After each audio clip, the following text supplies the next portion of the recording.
Brandon Gill exposed DEI for what it truly is. I do not believe that white people are the only qualified people for jobs. I didn't say that. Nobody said that. I asked you if race should be considered in employer hiring practices. In a House Oversight Committee hearing that discussed DEI initiatives, the Texas representative tore through the logic of a so-called college professor.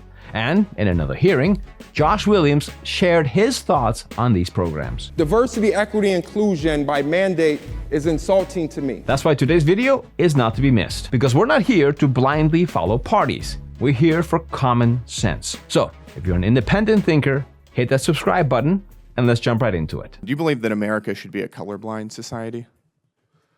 For instance, should people be treated differently based on their race? It's just a yes or no question. It's not a yes or no question. It's a yes or no question. It is a, as I said in the beginning of my testimony, America yes or has no not done right by indigenous peoples, by black people, by Asian American and Pacific Islander people. Should people be treated differently based on their race? Yes or no? People should receive the services and the support and the remedies that are your answer owed to is them. that they should be treated differently based on their race. They should receive the remedies that are owed to them because of the systemic racism and injustice. Do you believe that race should be considered in employer hiring practices? I do not believe that white people are the only qualified people for jobs. I didn't say that. Nobody said that. I asked you if race should be considered in employer hiring practices. And you're not going to intimidate me by slandering me as a racist. You're also, I did not call you a racist. No, you're not going to intimidate me by insisting that I called you a racist. Straightforward question. It's a yes or no question. Should race be considered in employer hiring practices? Yes or no? Absolutely not. But before we get into anything, you need to know who the witness was. His name is Dr. Sean Harper, and if you go to his website, there's a picture of him smiling with a text that reads, "Leading expert on DEI." Now, I don't know about you, but I had zero idea that DEI had become such a specialized academic field that someone could build their entire career around it. He's also a provost professor at USC Rosier School of Education, and all, if not most, of his academic work is somehow tied to race, even issues that don't naturally fall into that category. For instance, in 2019, he managed to link the pandemic to racial equity implications when reopening colleges. I'm giving you this background so we can get an understanding of where his answers are coming from.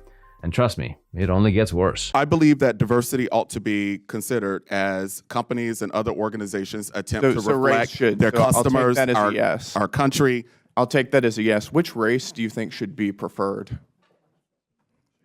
I do not think that a single race should be preferred. You just said that you believe that race should be considered in employer hiring practices. I don't know. There's going to be a transcript of this hearing. I didn't say that in that way. Okay, why don't you explain what you believe?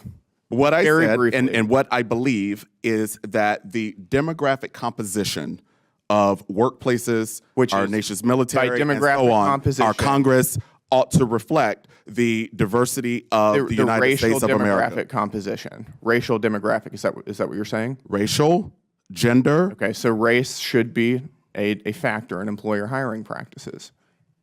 Yeah, that's what you're saying, is it not?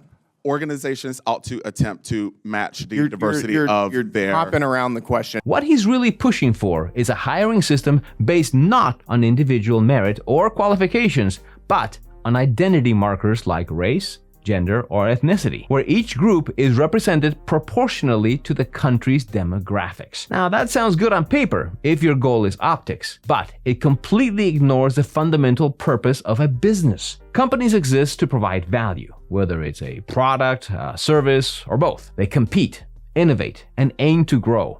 And to do any of that effectively, they need a skilled, capable workforce. People hired because they're good at what they do, not because they check a demographic box. The idea of turning every company into a miniature version of the national census sounds noble until you think about what it does to standards, performance, and efficiency. At this point, Representative Gill did a great job exposing his flawed logic, but he wasn't done yet. And he saved the sharpest hit for last. Who gets to determine which races are preferred?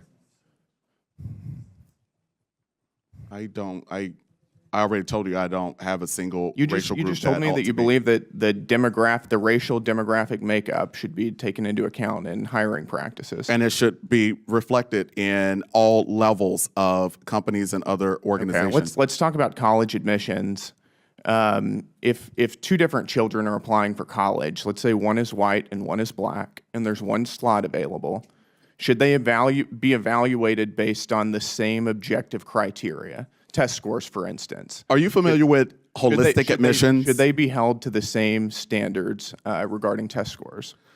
I am a proponent of holistic admissions. It's just a yes or no question. Yeah, no, I can't answer that question for you as a proponent of holistic admissions. Got it. I'll take that as a no. Now, if you're not familiar with the term, holistic admissions have been the standard at our universities for years now. Duke University defines it as a selection process that takes into consideration applicants' experience, attributes, and academic merits.